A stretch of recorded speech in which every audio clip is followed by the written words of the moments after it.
ပရိသတ်များအားလုံးပဲမင်္ဂလာပါရွှေခေတ် channel ကနေပြီးတော့ပရိသတ်တွေအားလုံးကိုပြန်လည်ကြိုဆိုလိုက်ပါရစေဒီကနေ့မှာကျွန်တော်တို့ရဲ့ channel လေးကနေတင်ဆက်ပေးသွားမယ့်ဇာတ်လမ်းလေးကတော့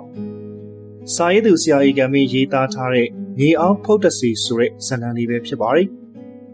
တင်ဆက်မှုလေးကိုမစခင်မှာပရိသတ်တွေကကျွန်တော်တို့ရဲ့ channel လေးကို like and subscribe လုပ်ထားပြီးတော့တင်သမျှတွေကိုသိနိုင်အောင်လို့ဘေးနားက notification လေးကိုလည်းနှိပ်ထားပေးကြပါဦးဗျဒီဇာတ်လမ်းလေးကိုတင်ဆက်ပေးသွားမယ့်သူကတော့ကျွန်တော်ကိုခန့်ပဲဖြစ်ပါတယ်။ကဲဒါဆိုရင်တော့တင်ဆက်မှုလေးကိုစလိုက်ကြရအောင်ဗျာ။တက္ကသိုလ်ရွာစွန်တာပိုင်းမှာလူတစုရုပ်ရုပ်တည်တည်ဖြစ်နေတယ်။စပီကာကနေတရရကိုတင်နေတဲ့ရွာဦးကျောင်းဆရာတော်ရဲ့တရားသံကပီတာစွာထွက်ပေါ်နေတယ်။တရားပြီးဆုံးတာကြောင့်ရေစက်ချအမျှဝေသံမှာတပါးလေးပေါ်ထွက်လာတယ်။အမျှဝေတာရုခေါ်တဲ့ပြီးဆုံးသွားတာနဲ့စပီကာကနေခင်ခင်ညွတ်ရဲ့တခြင်းတန်ထွက်ပေါ်လာတယ်။ကာယကရှင်မိသားစုရဲ့အော်ဟစ်ငိုယိုတန်ကစူညံစွာထွက်ပေါ်လာတယ်။ဇနီးဖြစ်သူမအုံးမြင့်မှာတက်မတ်တဲ့အချက်မတ်တဲ့ငိုယိုနေတယ်။ယောက်ျားဖြစ်သူရဲ့အကောင်းကိုအတင်းဖတ်ထားတာကြောင့်ဆွဲမရခေါ်မရဖြစ်နေတယ်။တေဆုံးသူကတောင်းညွတ်ဖြစ်ပါတယ်။ကာယရှင်ရဲ့ဝေဆိုးအပေါက်ခံရကတေဆုံးခဲ့ခြင်းလည်းဖြစ်တယ်။ဒီကနေ့အာသုဘမြေချမှာဖြစ်တော့အာသုဘအလောင်းစင်ထမ်းဖို့ပို့ဆောင်တဲ့လူငယ်တွေတောက်စားမိုးရပြီးသူထမ်းမယ်ငါထမ်းမယ်ဖြစ်နေတယ်။ရွာတော်ပိုင်းကတင်းချိုင်းကုန်းအနှင်းငယ်လှမ်းတာကြောင့်လမ်းမှာအမားဖြစ်စေရန်အခေါင်းကိုကုတ်ပြင်းနေကျိုးတွေနဲ့အသေးချီတုံနှောင်ထားရသည်လူကြီးတွေကအစိတ်စားပြီးဆိုမှအရေးစင်ထားတဲ့ထန်းစိန်ကိုလူငယ်တွေကိုထမ်းခွင့်ပြုလိုက်ပါသည်တေဆုံးသူရဲ့ဇနီးနဲ့သားသမီးမိခင်တို့ကအပူလုံးကြွကအတင်းလိုက်ဆွဲပြီးငိုယိုနေကြတယ်ဒိုဝေမဲ့ချန်ထွက်มาပြီးငိုနေသူတွေကိုဆွေမျိုးသားချင်းတွေကဆွဲခေါ်ထားလိုက်တာကြောင့်အလောင်းကိုလှုပ်ကင်းစွာထမ်းယူသွားကြတယ်။အလောင်းကိုရွာတွေကရွာပြင်ကိုထွက်တဲ့လှဲလန်းလေးတိုင်းထမ်းယူသွားကြပြီပဲ။အလောင်းကရှေ့ကိုမရောက်နိုင်။အလောင်းထမ်းသူတွေကခြေကန်တွန်းနေတာကြောင့်အလောင်းစိန်ကခြားခြားလဲနေရော်တယ်။ဟဲ့အောင်ရွာထဲမှာအလောင်းကိုမကစားကြနဲ့။ရွာပြင်ထွက်မှာကစားကြ။ထိန်းသိမ်းလုပ်ကြစမ်း။ကြေးကြသူတွေကထိန်းသိမ်းကိုဝင်ရောက်ထိန်းသိမ်းပေးပြီးအော်ဟစ်ပြောဆိုနေပြီပဲ။အလောင်းထမ်းသူမူးနေတဲ့လူငယ်ရီအောင်အခြေအနေထင်းသိအောင်ပြောဆိုနိုင်စွမ်းမရှိရှေ့ကိုနဲငယ်တိုးသွားလိုက်နှစ်ပတ်သုံးပတ်လဲသွားလိုက်ဖြစ်နေတယ်ကြီးကြသူတွေအော်ဟစ်ပြောဆိုမှုနဲ့အလောင်းစဉ်ရွာပြေထွက်သွားတယ်တင်းချိုင်းနဲ့ရွာကဂိုက်300ခန့်ကွာဝေးတာကြောင့်ရွာပြေရောက်တာနဲ့အလောင်းစဉ်စော်ကစားမှုပိုကြမ်းတမ်းလာတယ်မူးနေတဲ့လူငယ်3-4ယောက်ကရှေ့ကစီးတွန်းနေတယ်တခြားမူးနေတဲ့တင်းချိုင်းတွင်းကလူတွေကဂဲလုံးတွေကောက်ပြီးတော့ဟေးနောက်လာဦးမလားဖျောင်းလေးတောက်ရမ်းပြစ်နေလူတွေထိကုန်နောက်လာအောင်လား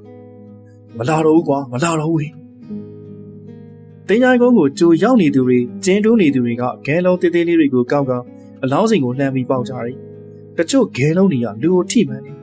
အဲဒီကသွေးဆူနေတဲ့လူငယ်တွေကလည်းအလောင်းစိန်ကိုတွန်းတိုက်ကစားမှုပိုပြီးပြင်းထန်လာတယ်ကွာပြုတ်ပြက်ထွက်ကုန်ပြီဖြည်းဖြည်းလှုပ်ကြပါဟာလူကြီးတွေကအော်ဟစ်တားမြစ်နေတယ်ဘလို့ပင်အော်နေပေမဲ့ရှေးကတွန်းသူတွေကတွန်းသူကတွန်းအလောင်းစိန်ထမ်းသူတွေကတင်းတူးထားရကိုအလျှောက်သွားရင်ခြေကုန်းပြန်တွန်းနေကြတယ်အပေါ်ကအခေါင်းကိုကြိုးတင်အောင်ခြိထားပေမဲ့အခေါင်းကလှုပ်ရှားရုန်းကန်နေတယ်ဟိုဘက်ဒီဘက်ရိမ့်နေတာကြောင့်တင်းလုံးတဲ့ကြိုးတွေပြတ်ထွက်ကုန်နေရှေးကနေအားဆိုင်တွန်းနေထမ်းနေသူတွေကလည်းရှေးကိုတွန်းထိုးထိုးထွက်နေတယ်ခဲနဲ့ပြစ်သူတွေအော်ဟစ်ပြန်ဖြေသူတွေညာသာပေးပြီးအလောင်းစော့သူတွေနဲ့အလောင်းကရှေ့ကိုမရောက်နိုင်ခြာလပတ်ရန်နေပါရီတွေးသားရဲ့တေဆုံးသွားတာကြောင့်အပူလုံးကြွနေကြတဲ့ဆွေမျိုးသားချင်းတွေလည်းမငိုနိုင်အားတော့ပဲအကောင်းမြေချရင်သာစိတ်ထဲရှိနေတော့တယ်မိမိယောက်ျားလုံးကိုအီးမြယုံရင်းဆန်ကပ်ဖြစ်အောင်ကစားနေကြခြင်းကိုတီးမခံနိုင်တော့ပဲနေဟဲ့မလှုပ်ကြပါနဲ့ဦးလေးထုံကြည့်သေးဦးကွာဟဲ့အောင်နေအရင်မစော့ကြနဲ့ကွာအလောင်းမြေပေါ်ပြုတ်ကြရင်မကောင်းဘူးနော်ဒီကောင်လေးမူယူနေတာငါလည်းမပြောချင်တော့လို့ဒီတိုင်းကြည့်နေလိုက်ကြတယ်ဟိုကွာတို့အေးထုံးငနီညံထုံးတို့အစိုးဆုံးပဲရောက်လေအလောင်းချင်းဘက်ကကျိုးပြတ်သွားပြီရောက်လေဘယ်သူမှမစော့ကြနေတော့အကောင်ပြုတ်ကြတော့မင်းဦးထုံးအတန်ကောင်အော်ဟစ်ပေမဲ့ဘယ်သူမှဂရုမဆိုင်ကစားမပြင်းကြအကောင်ကထန်းစိန်ပေါ်မှာလဲနေပြီတင်းချိုင်းတွင်စဝင်ကလေးကချင်းရင်ဘက်မှာရှိတဲ့ကျိုးတစ်ချောင်းကပြတ်သွားပြီယခုခေါင်းရင်ပိုင်းထိထားတဲ့ကျိုးကလည်းအခေါင်းရဲ့အလေးချိန်ထိန်းထားနိုင်ပေမဲ့လောက်ခါနေတဲ့ဒဏ်ကိုတော့မခံနိုင်လက်တံကျိုးပြက်ကအောက်ကိုလဲကျသွားတယ် ဘူးနေသောလူငယ်တွေချင်းကတယောက်ကခါနာသွားသလိုတယောက်ရဲ့ခြေထောက်ပေါ်ပြီးသွားပြီးမထနိုင်ဖြစ်နေကအခေါင်းပေါ်ပွင့်သွားပြီးလူသည်အလောင်းကြီးထွက်ကြလာတယ်။ကွာအခေါင်းပွင့်ပြီးမသားကြီးအပြင်ကိုထွက်ကြသွားပြီ။ဒုက္ခတော့များပါပြီ။ပြောမနိုင်ဆိုမနိုင်ကစားကြတာပဲ။ဟေးအခေါင်းထမ်းတဲ့ကောင်လေးဘဲမှမသွားကြနဲ့။တင်းညို့ရဲ့ခြေထောက်အခေါင်းပြီးတဲ့ဒဏ်ရာလေးလဲနေရကြောင်းဝိုင်းတူပြီးဝေးဝေးကိုတည်သွားကချထားလိုက်တယ်။ဘူးနေသောလူငယ်တွေကအမြေပေါ်ထွက်ကြနေတဲ့အလောင်းကောင်ကိုအခေါင်းတွင်းကိုပြင်ထည့်ပြီးကျင်းတူးတိုင်းရကိုတယောက်မှပြီးသွားပို့လိုက်တယ်။အဲဒီနောက်လောင်းမြေချရဲ့ကျင်းတူးနေတဲ့လူကြီးတွေကအလောင်းမြေချခွင့်ကာယကံရှင်ထံကတောင်းပြီးကျိုးတိုင်းကကျင်းနေချလိုက်ပါရီ။နားမရှိသူတွေဆွေမျိုးသားချင်းတွေကရေခဲတွေကိုကျင်းထဲကိုပြေးချနေတယ်။ကျင်းတူးသမားတွေကလည်းပေါက်ပြောင်းနေမြေကြီးတွေကိုကျင်းတွင်းကိုရဲချနေတယ်။အလောင်းက9ရက်ထားတာကြောင့်မပုတ်မပွားသေးပဲတော်သေးတယ်။ဒါပေမဲ့ဦးချုံးနဲ့လူကြီးတွေကတော့စောစောကဖြစ်ကြောင်းစိတ်ထဲမကြည်မလင်ပဲအလောင်းကိုတင်းတိုင်းတင်လာရလမ်းမှာအလောင်းပြုတ်ကြပါကနမိတ်မကောင်းတယ်လို့တချို့အယူသီးသူတွေကကြားတဲ့နေရာမှာပြီးပြုတ်ပြရမယ်လို့ဆိုရင်ယခုတော့အဆိုးအဆုံးဖြစ်ရကဖြစ်သွားခဲ့ပါပြီ။အခေါင်းပြုတ်ကြပြီးလူပေါ်ပြီးတာကြောင့်အပိခံလိုက်ရတဲ့လူငယ်ခြေထောက်ကျိုးသွားသည်လားမသိခံရသူကတော့နာကျင်လုံးရဲ့အော်ဟစ်နေတယ်။အလောင်းထွက်ကြသည်ကရွာပြင်ဖြစ်ပြီးတင်းတိုင်းနယ်နိမိတ်တွင်ပြုတ်ကျရည်သာတော်တော့တယ်။ဟေးတောင်ဗျာဦးလေးတို့ဘာပြောမလို့လဲ။အလောင်းစင်ထမ်းလာတဲ့ဂွားတို့ကြော်ကြီးတို့အလောင်းစင်ဘေးနားမှာချထားလေဖြုတ်ပြီးပြန်သေးသွားပြီလား။ဟာဟုတ်ပါရဲ့အခေါင်းပြုတ်ကျသွားပြီးအခေါင်းကိုတင်အေးတို့ကျင်းစီတည်သွားတယ်အလောင်းစင်ကိုရွာပြင်တည်သွားတွေ့လိုက်တယ်။ဒီကောင်လေးကွာမူမူယူနဲ့မလှုပ်တဲ့နာလှုပ်သွားပြန်ပြီနဲ့တူတယ်။ဒီနေ့တောင်းညိုးရဲ့နာရင်ကတန်နမိတ်မကောင်းဘူး။ဘာရီများဆက်ဖြစ်အောင်လည်းမသိဘူး။ဘာဖြစ်လို့လဲဦးလေးတို့။အေးငါပြောပြမယ်။အာသူမသင်္ချိုင်းကိုပို့ရင်အလောင်းစင်ဘော်ကခြာပြီးရနဲ့ကုတ်ပြစ်တွေအရိတ်တွေတိုင်တွေဝါးတွေကိုတခုချင်းဖြုတ်ပြီးမှအိမ်ကိုပြန်သေးသွားရတယ်။ဘာမှမဖြုတ်ပဲဒီတိုင်းပြန်သေးပြီးနာရင်အိမ်ရောက်မှဖြုတ်မယ်ဆိုတော့မကောင်းတဲ့နမိတ်ဂျိုဆိုးဝင်ပြီလို့သာမှတ်လိုက်တော့လမ်းမတည်တဲ့လူကြီးတွေတွေ့ရင်ပြောပြမှာပါဦးလေးတို့စိတ်ပူနေပါလေဦးလေးတို့စိတ်ပူတဲ့အတိုင်းအလောင်းစင်ကိုဂွားတူတို့လူငယ်လေးယောက်ရှေးနောက်ဝဲရထမ်းပြီးနာရင်အိမ်ကိုပြန်သေးသွားကြတယ်ဟဲ့ဘာလို့ပြန်သေးလာကြလဲအသက်60ကျော်ရှိဒေါ်တင်ကြီးကအိမ်ပေါ်ကထွက်ပြီးလှမ်းအော်တယ်မပြောချင်ပါဘူးကြီးတော်ရဲ့တင်းတိုင်းမှာအလောင်းကစားတာလွန်သွားလို့ပြုတ်ကြတာနဲ့လန့်ပြီးပြန်သေးလာကြတာမင်းတို့မကောင်းတာတွေလှုပ်ချလာပြန်ပြီအာသူမတင်သွားတဲ့အလောင်းစီကိုအိမ်ပြန်မချလာရတယ်လို့မဟုတ်တာဗျဟိုမှာထားခဲ့လို့ဘယ်ဖြစ်မလဲဒီကိုပြေကအကောင်းကြီးဘုံကြီးเจ้าကသွားငားထားရတယ်အရေးစင်တဲ့ပိတ်စာရီရလေးနာရေးသိန်းကငားထားတာပဲမလားဟုတ်တယ်တေနာရီဟုတ်တယ်စကားနောက်မှပြောအခုအဲ့ဒါတွေအမြန်ဖြုတ်ပြစမ်းဒီအသက်အရွယ်ရောက်နေပြီဒလိထုံးစံနားမလည်ဘူးအာသူမမြေချပြီးရနေတင်းတိုင်းမှာပဲအကုန်ဖြုတ်သိပြီးအိမ်ပြန်တည်ခဲ့ရတယ်နေလို့တူလူကြီးမပါဘူးလားဘယ်သူမှမပြောနိုင်ခင်ပြန်တည်လာခဲ့တာပေချင်းစိုးလေးတွေအဲ့ဒီလိုပြန်ပြီးမတည်လာကောင်းဘူးခိုက်တက်တယ်အဲ့ဒါခင်းတော့ပြန်အတွေးတွေပါတော်လေးရရှေးယူစားရုံမနေစမ်းပါနဲ့နင်တို့လေကြောရှည်မနေနဲ့အကုန်ဖြုတ်ပြီးပို့စရာရှိရတခါတည်းပို့ပလိုက်အဲဒီလိုနဲ့မကြခင်ပါပဲကိုပြင်းနဲ့အရင်စင်နဲ့ပိတ်စားတို့ကိုဖြုတ်ပြီးကိုပြစ်ကိုပို့ခိုင်းလိုက်တယ်အရင်စင်နဲ့ပိတ်စားကိုရှော့ဖို့ပြီးမှပြန်ပို့ရန်ထုတ်ပို့ခိုင်းလိုက်တယ်အဲဒီလိုနဲ့ကိုတောင်းညွန့်ရဲ့အနာရီမှာပြစ်ပြက်ခဲ့တဲ့အကြောင်းအရာကိစ္စတွေကိုရွာသားတွေပြောမစုံဖြစ်သွားတော့တယ်ဒါရီကိစ္စကပြီးသွားပြီမဲ့ပြဿနာတွေကမပြီးအခေါင်းကျတော့ပြီးမိသွားတဲ့တင်းညွတ်ခြေကျိုးသွားတာကြောင့်ဆေးရုံရှောင်နေအလောင်းစင်ပြန်လာတဲ့ဂွားတိုတို့အုပ်စုအရက်အရှိန်မတက်နိုင်ပဲအရက်ရောင်းတဲ့ဆိုင်သွားပြီးထပ်တော့ကြတယ်ည7 နာရီခန့်မှလူစုခွဲကအိမ်ကိုပြန်လာခဲ့ကြတယ်အေးထိုးတယောက်ခြံဝဝင်းမှာမိုက်ကယ်နဲ့တစ်ချက်ဖြစ်သွားပြီးရောင်းနေထိုးကြကပြန်မတက်နိုင်တော့ပဲအသက်ထွက်သွားခဲ့ရတယ်မနက်9 နာရီခွဲကပဲပြုတ်တဲ့တွေ့ရအော်မှမိသားစုတွေတီးကြတော့တယ်အဲ့ဒီသတင်းကိုကြားတာနဲ့ဦးချုံကမှတ်ချက်ပြုတယ်ဒီကလေးတွေမလှုပ်ကောင်းတာတွေလှုပ်လို့ထိခိုက်ကုန်ပြီလောက်နေပဲပြီးသွားပါစီတော့ကွာ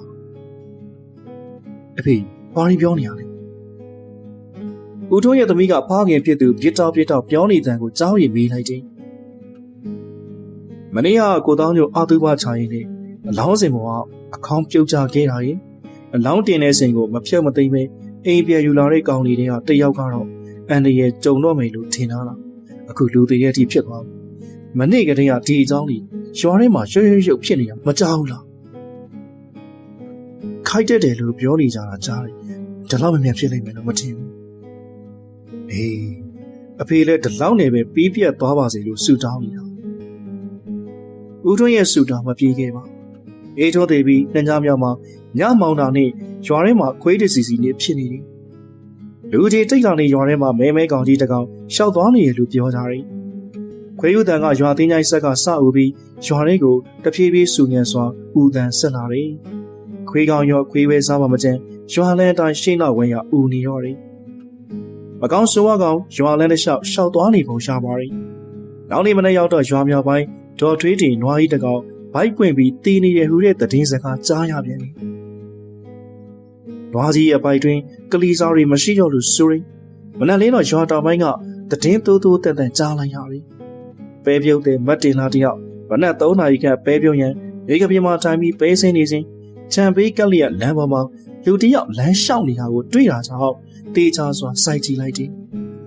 အဲ့လူပါဇက်တွင်းကိုလက်တစ်ဖက်နဲ့ကျိုးခဲ့သူသောအရာတွေကိုထိုးသွင်းစားတောက်သွားသည်ကိုတွေးလိုက်ယုံရမကသူ့ဘက်ကိုပါအရိသူကလှည့်ကြည့်လိုက်တယ်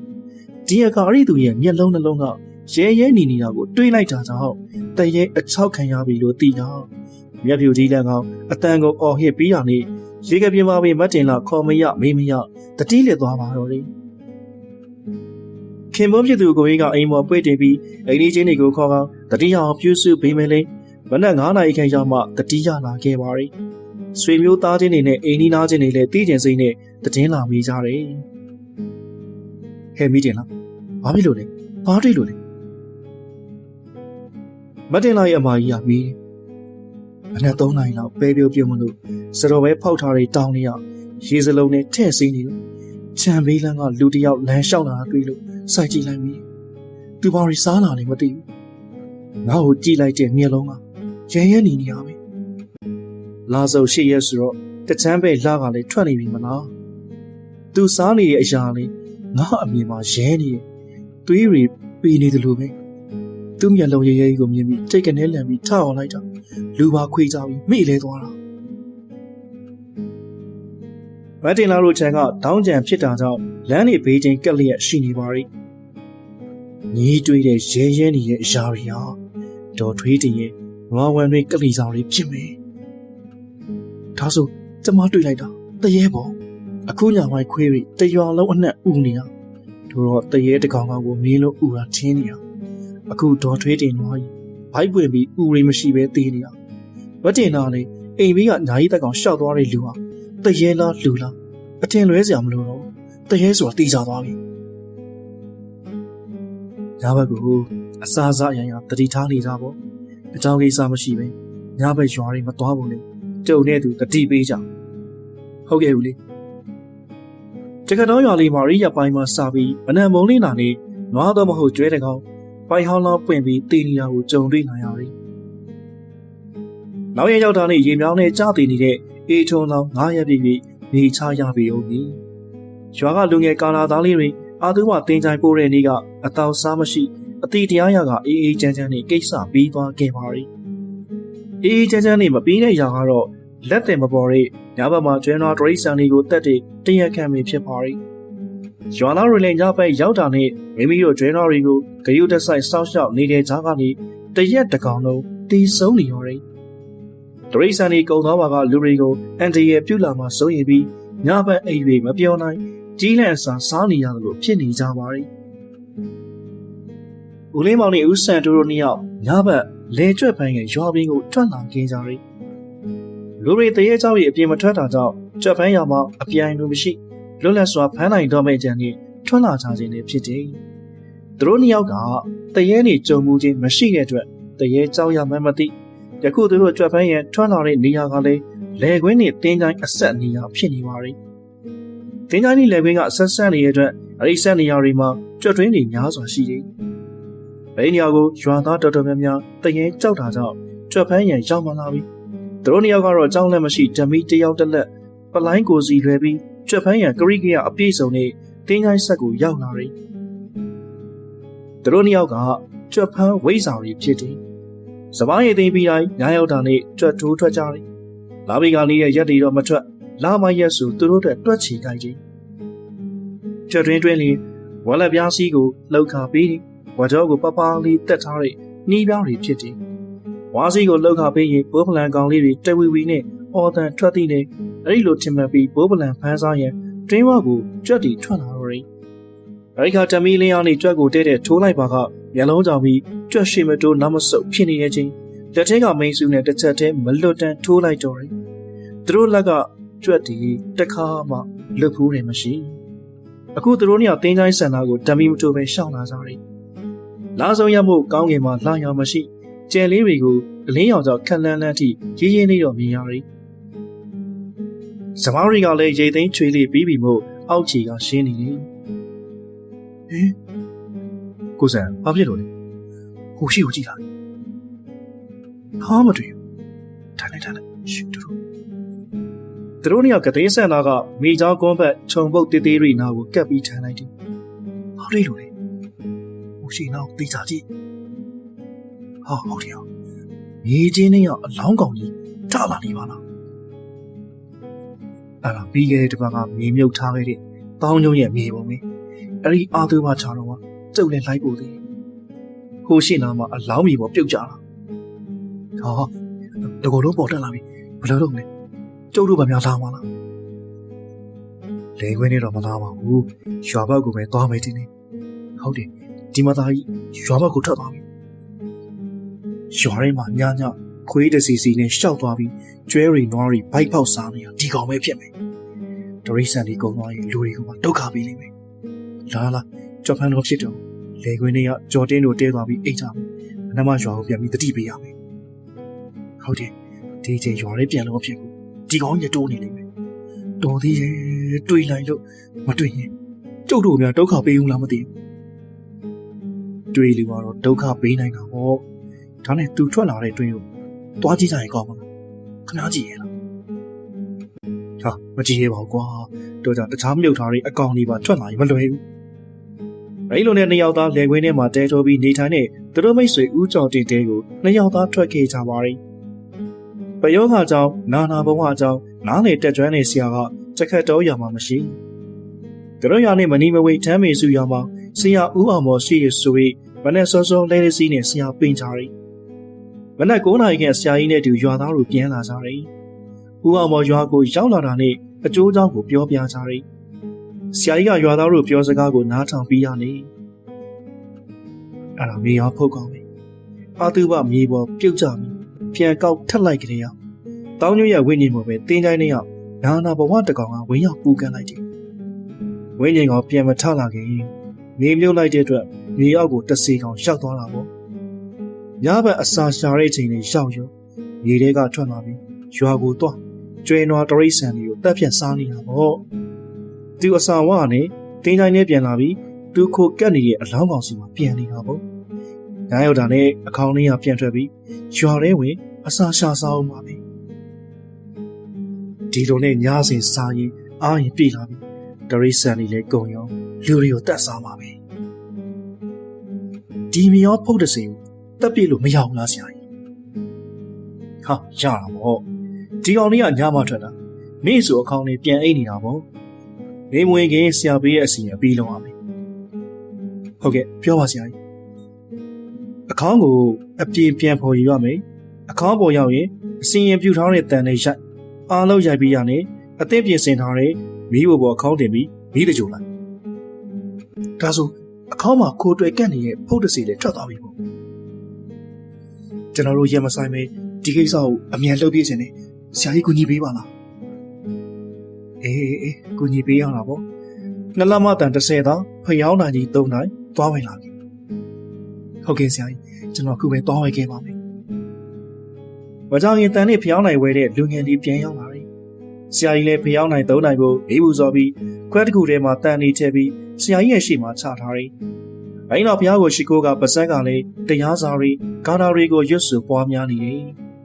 မိနစ်20ခန်းကြာတော့ဘုရားကိုဦးချလိုက်တယ်ကဲရွာသား၄-6ယောက်တွားစုကြအဲ့ဒီမြေပုံနဲ့လမ်းမှာမီးတကြွဖို့ထင်းတုံးနေနဲ့မီးကိုအစင်းသေးလောက်ထား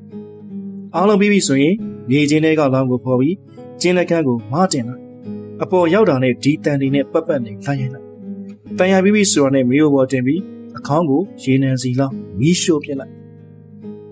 ဒါဆိုဖုတ်တစီရောကိုစရာခန္ဓာမရှိတော့တဲ့အတွက်ထွက်သွားလိမ့်မယ်အဲ့လိုနဲ့ဆရာကြီးမာရီတိုင်းရွာတွေကယောက်ျား10ယောက်ခန့်ထင်းချောင်းနေချမ်းကတင်းတိုင်းကိုထွက်သွားကြတယ်တင်းတိုင်းကိုရောက်တဲ့ကယောက်ျား9ယောက်ကမီးတကြိုရင်ပြင်ဆင်ကြတယ်ကျန်တဲ့3ယောက်ကအခေါင်းပေါ်ရန်မြေချင်းတူကြတယ်မီးကိုလည်းပြင်ပြီးအခေါင်းမြေပေါ်မတင်ပြီးရနေဆရာကြီးမာရီတိုင်းပတ်ပတ်လေတန်ရပြီးထိန်းချုပ်လိုက်တယ်။အဲ့နောက်မီးပေါ်ကိုမတင်ပြီးရေနံစီလောင်းကမီးစတင်ရှို့တော့တယ်။မကြခင်မှာမီးရှိန်ကောင်းကောင်းနဲ့လောင်ကျွမ်းသွားတော့တယ်။အခေါင်းတွေကနေအားဆိုပြီးတော့ခြောက်ချားပွေအော်တန်ကြီးကျဲကျဲလောင်လောင်ထွက်ပေါ်လာတယ်။မီးတကြိုနေတဲ့ယောက်ျားတွေလည်းတရားမျက်နှာတရားကြည့်ပြီးထိတ်ထိတ်ပြပြနဲ့မီးအကုံလောင်ရန်အားဆိုင်ရှို့နေရောတယ်။အားလုံးပြာကျသွားတာနဲ့ရွာကိုပြန်ခဲ့ကြတယ်။ဆရာကြီးကနေအားလုံးခဏနေပြီးရေချိုးလိုက်ကြ။ကဲတရားလုံးစိတ်ချလက်ချသာနေကြပြီတော့ဒီမီအောင်ဖုတ်တဲ့စီအောင်ဒီအောင်မလာနိုင်တော့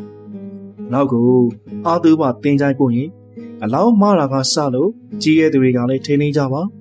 အရက်သေးဆောင်လည်းကိစ္စပြီးမှတောက်ကြမစီအခုကြားတဲ့တည်င်းရဆိုအတော့စားလုံပြီးဖြစ်ကုန်ကြတာဟုတ်ကဲ့နောက်ကိုတတိထားပါမယ်ငါကြီးမှပြင်ဆင်ထားတဲ့စင်ကိုမဖြတ်သိမ်းပဲရွာရဲပြန်မယူခဲ့နေကွယ်အမားတွေစက်တိုက်ပြုတ်လို့မိကြလို့အသက်ဆုံးတဲ့သူတွေဆုံးကျိုးတဲ့သူတွေကျိုးပဲကုန်ပြီဆရာကြီးကညနေဆောင်းလာနေထမ်းမေစုရွာကိုလှဲနေပြန်ပြီးလိုက်ပို့တယ်။တိုင်းနောက်ပိုင်းရွာထဲမှာညဘက်ရောက်ရင်ခွဲယူတန်းတွေမကြားရတော့ဒရိတ်ဆန်လေးလည်းသိဆုံးခြင်းမရှိတော့ပဲအေးချမ်းမှုပြန်နေဖြစ်ပေါ်လာပါတော့တယ်။ပရိသတ်များခင်ဗျာအခုတင်ဆက်ပေးခဲ့တဲ့ဇာတ်လမ်းလေးကတော့စာရေးသူဆရာကြီးကမင်းရေးသားထားတဲ့မြေအောင်ဖုတ်တစီဆိုတဲ့ဇာတ်လမ်းလေးပဲဖြစ်ပါတယ်။နောက်ဆက်ပေးခဲ့ကြတဲ့ပရိသတ်တဦးတယောက်ချင်းစီကိုလည်းအထူးပင်ကျေးဇူးတင်ရှိပါရစေဗျ။ဒီဇာတ်လမ်းလေးကိုတင်ဆက်ပေးခဲ့တဲ့သူကတော့ကျွန်တော်ကိုခန့်ပဲဖြစ်ပါတယ်ခင်ဗျာ။